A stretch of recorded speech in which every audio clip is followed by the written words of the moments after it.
सदा माझे डोळे जडो तुझे मूर्ती, रखुमाईच्या पती सोयरिया, गोड तुझे रूप गोड तुझे नाम, देई मज प्रेम सर्व काळ. विठो माऊलिये हाची बर देई, विठो माऊलिये हाची बर देई, संचरोनी राही हृदया माझी, गोड तुझे रूप गोड तुझे नाम दे मज प्रेम सर्व काळ. तुका म्हणे काही न मागे अनेक, तुका म्हणे काही न मागे अनेक, तुझे पायी सुख सर्व आहे. गोड तुझे रूप गोड तुझे नाम दे मज प्रेम सर्व काळ. विठ्ठला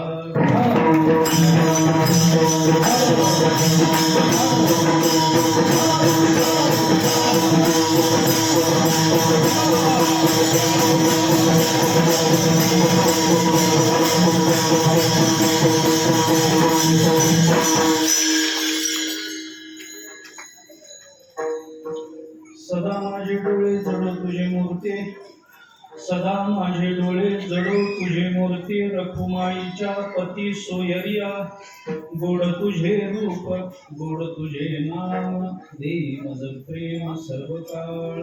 जगद्गुरु संत श्रेष्ठ श्री तुकाराम महाराज यांचा अत्यंत प्रसिद्ध अत्यंत महत्वाचा असा अभंग आहे. हा अभंग सर्वांच्या परिचयाचा अभंग आहे. अभंग पाठ नाही असा वारकरी आपल्याला संप्रदायामध्ये दिसणार नाही. सर्वांच्या मुखातला अभंग आहे, सर्वांच्या परिचित आहे, सर्वांना मुखोद्गत आहे. म्हणून मी म्हटलं की हा अभंग पाठ नाही असा वारकरी नाही, आणि ज्याला पाठ नाही तो वारकरीच नाही. इतका सोपा सरळ भगवंताच्या चरणाजवळ आपल्या अंतःकरणाची मागणी मागणारा अभंग आहे. या अभंगाचा माझ्या मर्यादित वेळेमध्ये मर्यादित बुद्धीनं जेवढा विचार करणं शक्य आहे तेवढा करण्याचा मी प्रयत्न करतो. चालू असणारा नाममहोत्सव यंदा सुवर्ण महोत्सवी वर्षामध्ये पदार्पण करतोय. गेली 50 वर्ष आपल्या फडाची अत्यंतिक निष्ठा अंतःकरणामध्ये बाळगून फडाच्या सर्व नियमांना जपत आणि फडाच्या नावलौकिकाला साजेसा असा उत्सव गेली 50 वर्ष आपण आपल्या मर्यादेमध्ये राहून केलेला आहे. माझ्या माहितीप्रमाणे माझ्या स्मरणाप्रमाणे रौप्य महोत्सवाला मी येऊन इथे सेवा करून गेलो. आता बरोबर 25 वर्षांनी आहे. आता याच्या पुढची सेवा अमृत महोत्सवी वर्षामध्ये महाराजांच्या आज्ञेनुसार महाराजांच्या सूचनेनुसार आणि त्याच्या पुढची सेवा शताब्दी उत्सवामध्ये. वारकरी संप्रदायामध्ये निष्ठेला फार महत्व नाही, श्रद्धेला फार महत्व. त्या श्रद्धेपोटी त्या निष्ठेपोटी स्वतःच्या कुठल्याही प्रतिकूलतेचा विचार आतापर्यंत संतांनी केला नाही. कार्य देह घालू करवती घडवरी टाकूया भीतरी अग्नी माझी, हे ज्या निष्ठेनं तुकाराम महाराज बोलले, ज्या निष्ठेनं तुकाराम महाराजांच्या आधीची संत परंपरा हेच बोलत आली, ज्या निष्ठेनं तुकोबारायांचा आदर्श डोळ्यासमोर ठेवून तुकोबारायांच्या नंतरच्या संप्रदाय निष्ठांनी ज्या भूमिकेतून हीच भूमिका हीच भाषा बोलून दाखवली, त्या निष्ठेचं प्रतीक आणि त्या निष्ठेचं उदाहरण म्हणजे देवकर परंपरा आहे. विठ्ठला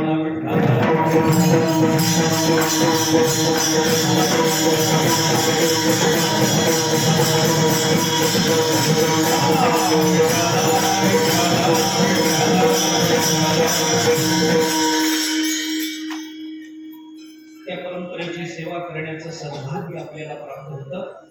आपण स्वतःला धन्य समजतो. आपल्या सर्व तामलवाडी ग्रामस्थांच्या चरणी नतमस्तक होतो, कारण गेली 50 वर्ष आपण ही परंपरा जपत आलेली आहे. मी आपल्याला गंमत सांगतो, एखादं मंदिर एखादं कार्य हे उभं करणं याच्या एवढं सोपं या जगात दुसरं काही नसतं. चला सत्ता करू, गावामध्ये 4 लोक एकत्र येतात, 4 लोकांकडून लागतच काय सत्या, एवढे पैसे गोळा करतात, एक सत्ता उभा करतात सत्ता सुरू करण्या एवढं सोपं काम या जगताच्या पाठीवर दुसरं नसतं. पण चालू केलेला सप्ताह त्याच निष्ठेनं 50 वर्ष टिकवणं याच्या एवढं अवघड काम या जगाच्या पाठीवर दुसरं नसतं.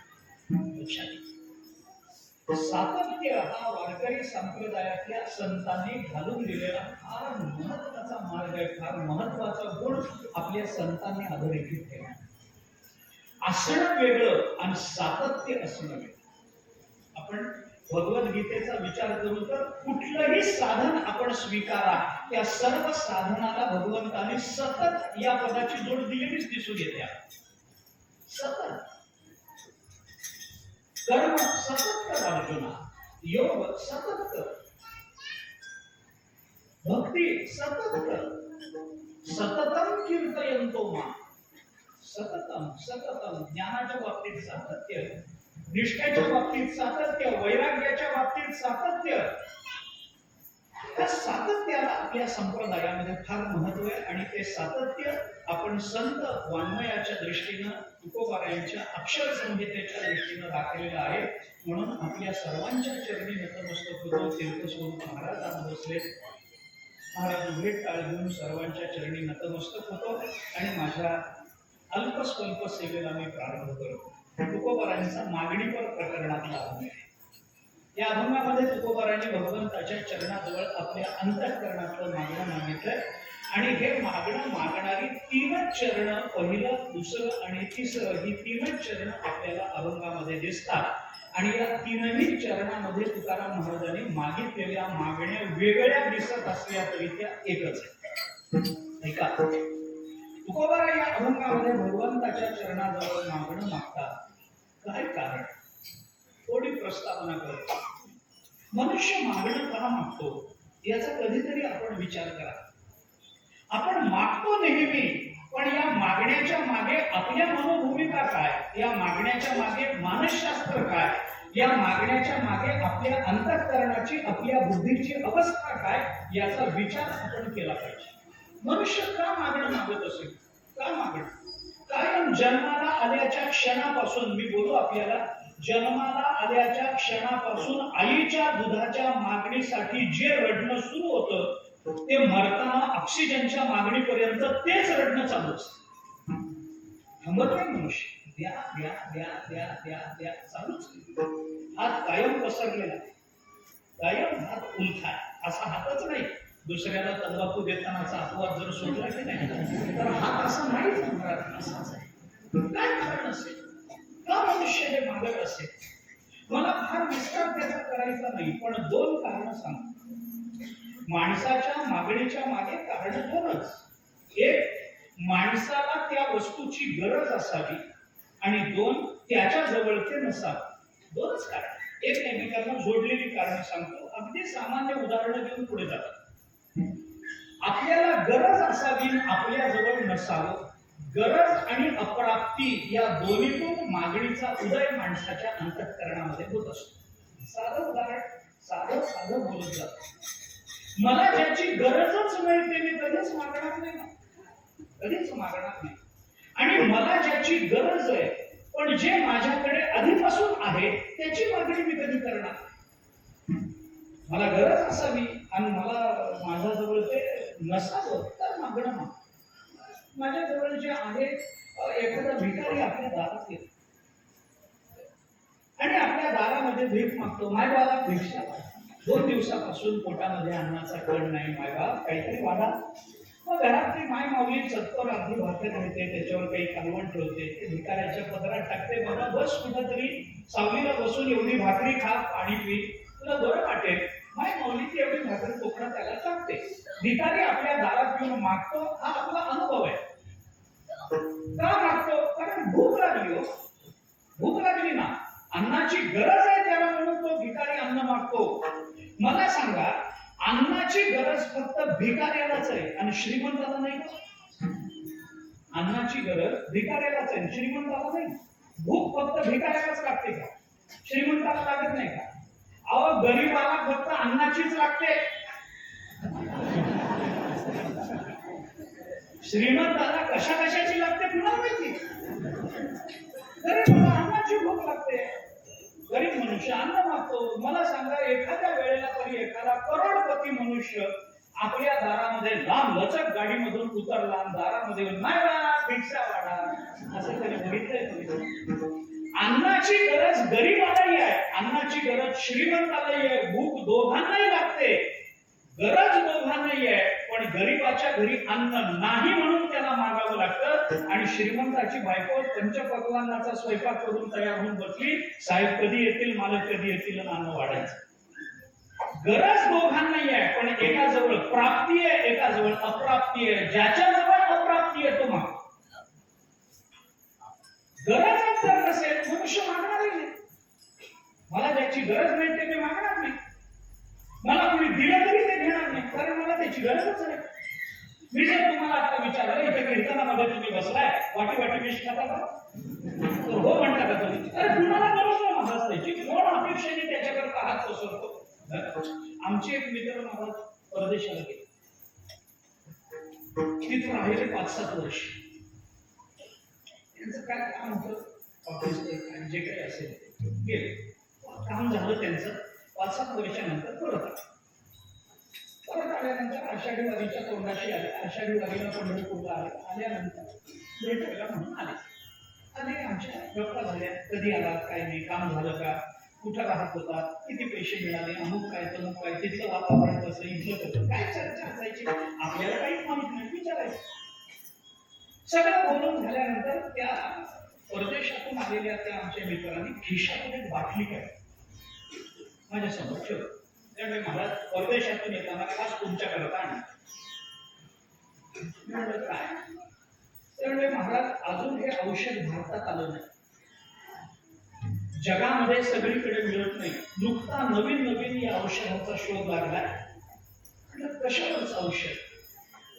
पोटदुखीवरचं रामबाण औषध आहे. कसलीही पोटदुखी असली तरी या औषधाने राहते. अजून जगात सगळीकडे मिळत नाही, फक्त अमेरिकेमध्ये याचा शोध लागला, आणि तो शोध अजून भारतात लागलेला नाही. औषध भारतात मिळत नाही. मुद्दाम हे औषध तुमच्याकरता घेऊन आलो. तुम्ही महाराज मंडळी कुठं किती काय खाताल याचा नेम नाही. पोट दुखायची शक्यता तुमच्या बाबतीत जास्त आहे.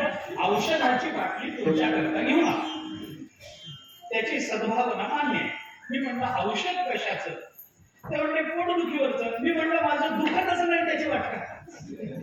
अरे ज्याचं पोट दुखेल तो औषध घेईल की नाही? औषधाची गरज कोणाला आहे मला सांगा ना? रोग्याला आहे हो. निरोगी माणसाला औषधाची गरज आहे का? ज्याची गरज नाही तो वैद्याकडे जाणार नाही, ज्याला रोग नाही तो डॉक्टरकडे जाणार नाही, ज्याच्या घरात भांडण नाही तो वकिलाकडे जाणार नाही. विचार करून पहा आपण. ज्याला तारीख नको तो महाराजांकडे येणार, गरजच नाही तो कुठला जाईल. गरज आणि अप्राप्ती या दोन कारणांनी मनुष्य मागतो. मागणं मागतो, साधा विचार आहे.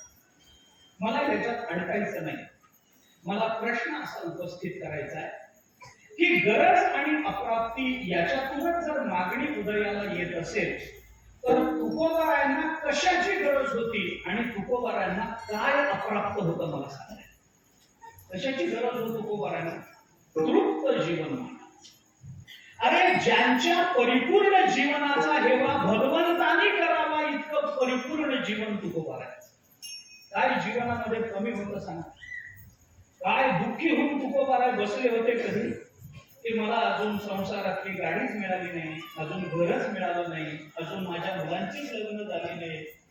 याच्या करता तुकोबाराय दुःखी झाल्याचं एकतरी उदाहरण आहे का मला सांग?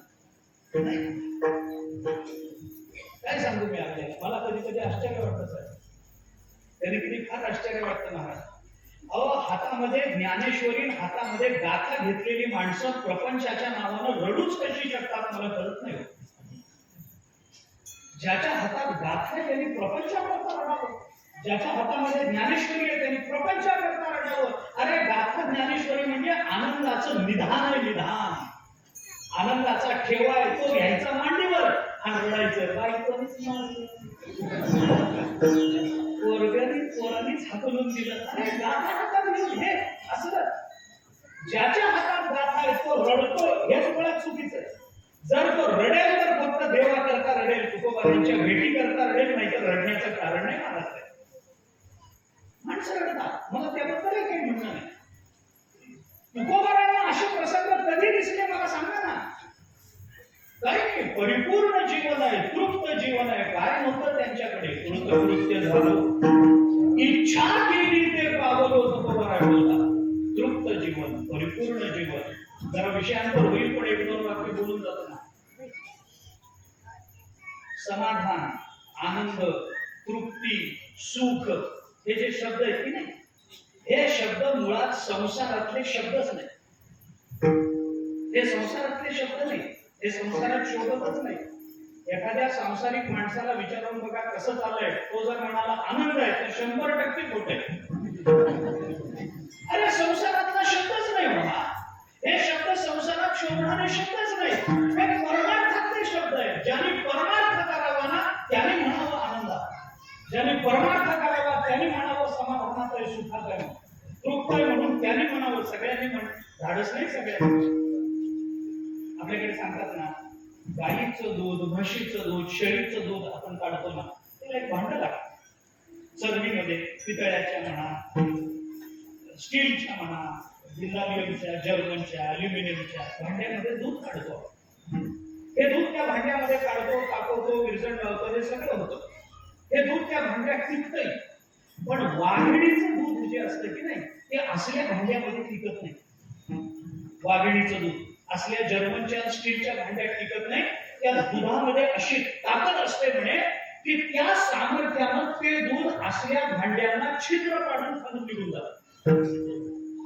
वाघिणी, मी प्रयोग केले नाही, मी आपलं जे ऐकत आलोय ते तुम्हाला सांगतोय. मला माहित नाही असं असेल.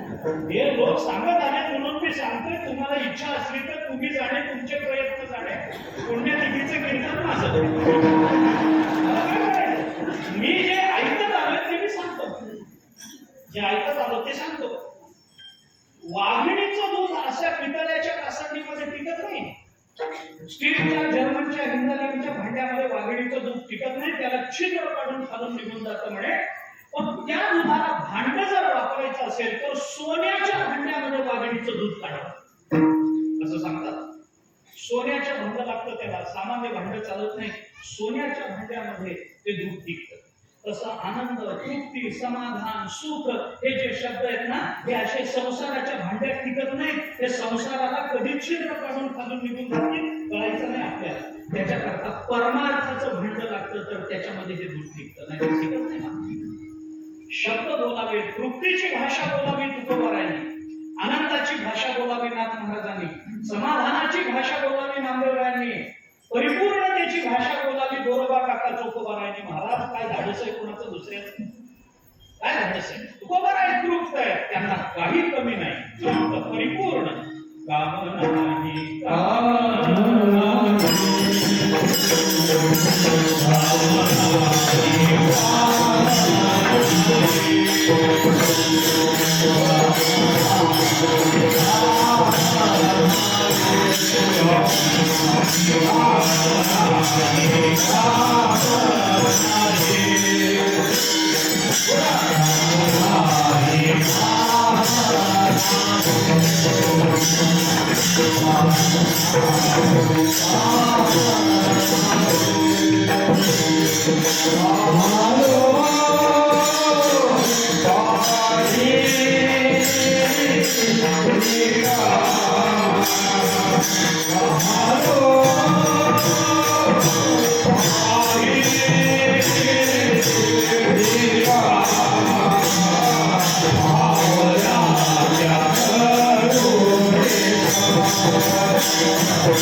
धन्योहम धन्योहम कर्तव्यम मे विद्यते किंचित् धन्योहम धन्योहम प्राप्तव्यम सर्वमद्य संपन्नम.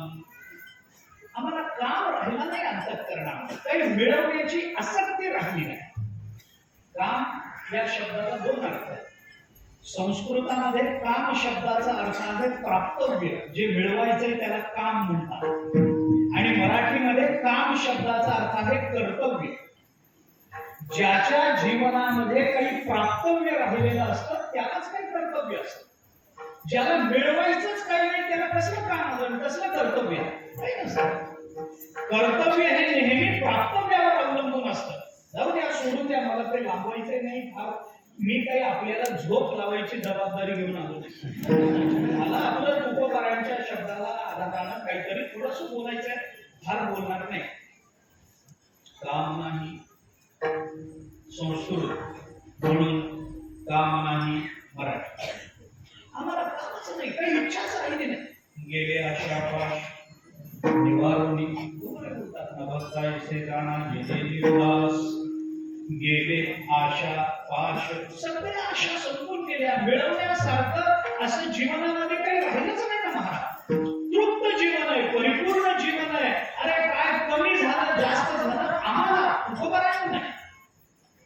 ज्ञानोबांनी शब्द वापरला, भगवंताने शब्द वापरला 12व्या अध्यायामध्ये. चला, संतुष्ट सततम योगी यथात्मा दृढ निश्चयः मय्यर्पित मनोबुद्धी यो मद्भक्त समे प्रियः. त्याच्या घरची पहिली ओळी वाचा ज्ञानोबांची. काढा, वार्षीय वीण सागरू जैसा जळे नित्य निर्भरू तैसा निरुपचारू संतोषी. हे तुकोबारांचं नाही तर कुणाचं वर्णन आहे सांगा. अरे पाऊस नाही पडला, नदी आटेल, तळ आटेल, ओढे आटतील, नाले आटतील, विहिरी आटतील, बोर आटतील, पण किती वर्ष पाऊस नाही पडला तर समुद्र आटेल. मला सांगा, जर एखाद्या वेळेला पाऊस झाला, वर्षभर 12च्या 12 महिने पाऊस पडला, असं होऊ नये. कल्पना करा, 12च्या 12 महिने रोज धुवाधार पाऊस पडला, मुसळधार पाऊस पडला, नदीला पूर येईल, विहिरी ओसंडून वाहतील, नाल्यांना समुद्राचं रूप आल्यासारखं वाटेल, इतकं होईल. पण एवढ्या सगळ्या पाण्यानं पावसाला पूर त्या समुद्राला पूर आला. तुम्ही कधी ऐकलं? पाऊस नाही पडला तर तो आटत नाही, आणि पाऊस फार वाढला तर त्याला पूर येत नाही. याला म्हणतात तुकाराम महाराज. ऐका, याला म्हणतात तुकाराम महाराज, काही प्रतिकूलता येऊ दे, अंतःकरणाला धक्का नाही, आणि कितीही अनुकूलता येऊ दे, अंतःकरणाला धक्का नाही. ते अंतःकरण तसंच आहे, शांत आहे, तृप्त आहे, परिपूर्ण आहे, व्यापक आहे, काही कमी नाही. कशाची गरज लागली असेल त्याला. माझा मुद्दा काय झाला, तुकोबारांनी मागणं मागितलं. मागणं दोन कारणांनी जन्माला येतं, गरज आणि अप्राप्ती. तुकोबारांना कशाची गरज होती बोल? कसलीच गरज नव्हती हो. एवढं छत्रपती शिवाजी महाराजांसारख्या धर्मनिष्ठ राजांनी पाठवलेलं द्रव्य सुद्धा नाकारावं, एवढं वैराग्य ज्यांच्या जवळ होतं, त्यांना कशाची गरज होती सांगा? काही गरज नव्हती. बरं ठीक आहे, गरज नव्हती, अप्राप्ती नव्हती. काय अप्राप्त होतं तू? बरं एखाद्या वेळेला समजा आपण म्हटलं की तुकोबारांना गरज होती, चला काहीतरी गृहीत धरू, होती बाबा तुकोबारांना काही गरज होती मानू आपण. मग गरज होती तर तुकोबारांना काय अप्राप्त होतं मला सांगा ना. काय अशक्य होतं तुकाराम महाराजांना? अरे वाटेल ते करण्याचं सामर्थ्य हो संतांच्या ठिकाणी. एक वाक्य बोलून देवाही जे करता येत नाही ते सहजतेने जे करून दाखवतात त्यांना संत म्हणतात.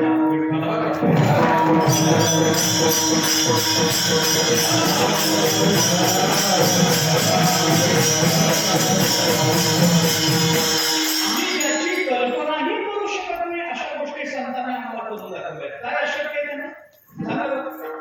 काय अप्राप्त आहे तुकाराम महाराजांना? अरे या देशाचा राजा त्यांच्या वचनात बद्ध आहे. त्यांचा शब्द हा अजूनपर्यंत देवाने कधी खाली पडू दिला, माणसाचं सोडून द्या, देवाने ज्यांचा शब्द खाली पडू दिला नाही त्यांच्या जीवनामध्ये त्यांना काय अप्राप्त असणार आहे, कशाची कमी असणार? अरे वाटते ते करण्याचं सामर्थ्य या संतांचं आहे.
Ah